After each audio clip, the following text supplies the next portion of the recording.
Give it to Zico.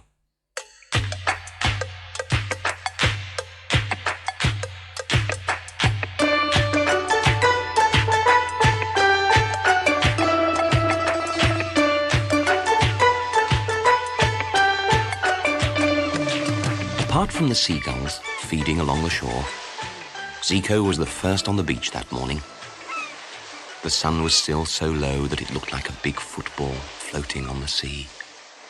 Zico was always first to arrive, but he could not start playing until Danelia and Federico arrived with the ball.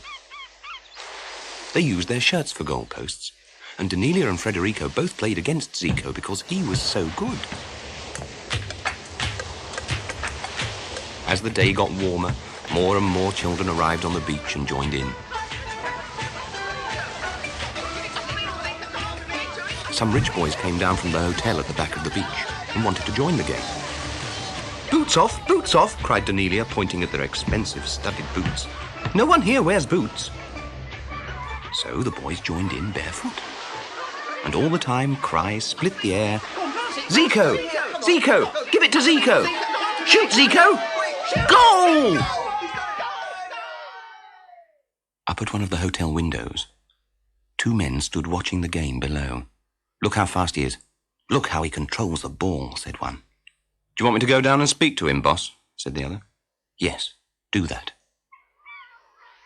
Zico saw a man beckon him from the steps of the hotel. Have you ever heard of Santos, boy? Santos, sir? Everyone in Brazil's heard of Santos. They're the greatest football team in the world. Well, the Santos scout has been watching you. Why not come along for a trial on Friday? We might be able to make a real footballer of you. What's your name? Zico, sir. Well, Zico, you'd better get yourself a pair of boots by Friday, hadn't you? Zico could not believe his luck. Danelia and Federico ran up. What did the man want, Zico? I've got a trial with Santos, whispered Zico. Then a shadow fell over his face. But he told me to wear boots.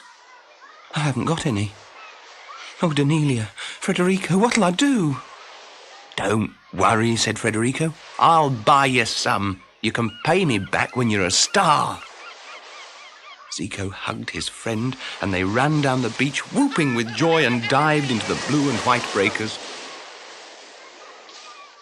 Later, Danelia whispered to Federico, You can't afford to buy him a pair of boots. Do you know how much they cost? Let me worry about that, just so long as Zico plays in the trials. On Friday, Danelia and Federico went with Zico to the huge white stadium on the hill. Lots of other young footballers had been invited there for the trials, but among the crowd, Zico glimpsed the faces of his greatest heroes, the Santos first team.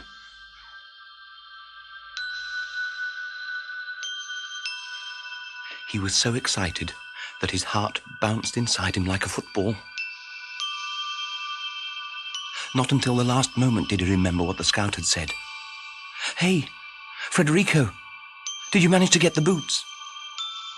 Federico handed him the most magnificent boots, striped black and yellow with studs of gleaming white.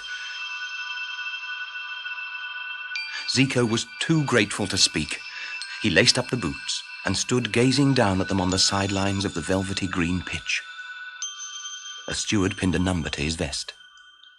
With those boots on, he can't fail, whispered Federico with a nervous giggle. Why? Where did you get them? Hissed Danelia anxiously. From one of the lockers in the changing rooms. They belong to one of the first team. Federico laughed with a mixture of triumph and fright. He had never stolen anything before, but he did so want his friend to be chosen to play for Santos. After the trial, I'll tell Zico and we'll put them back. A voice came over the loudspeaker. Zico Hernandez! And Zico ran out. But it was strange playing in boots. Zico was used to the sand under his feet. A boy in dazzling white boots passed him the ball, but as Zico set off to run, his feet felt like lead. He reached the ball, but skied it over the touchline into the empty seats. You're rubbish, said the boy with white boots. Zico's legs grew so tired as he clumped round the field that he only had one more chance with the ball. Then he tried to spin round and shoot, but it wasn't like playing in bare feet. The studs gripped the ground, and Zico only fell over and twisted his knee. Some of the other boys were laughing. "Whoever offered you a trial?" said one. The whistle blew. "Take a break," called the coach. "Numbers 48, 32, 12 and 20 can go home. We don't need you." Zico took off his shirt and looked at the number on it. It was 20. He had failed. He looked round him at the white concrete stands gleaming in the sun. Only once in his life had he ever had a ticket to watch Santos play here. He remembered every minute of it. The flags waving, the whistle blowing, the huge roar as Santos scored.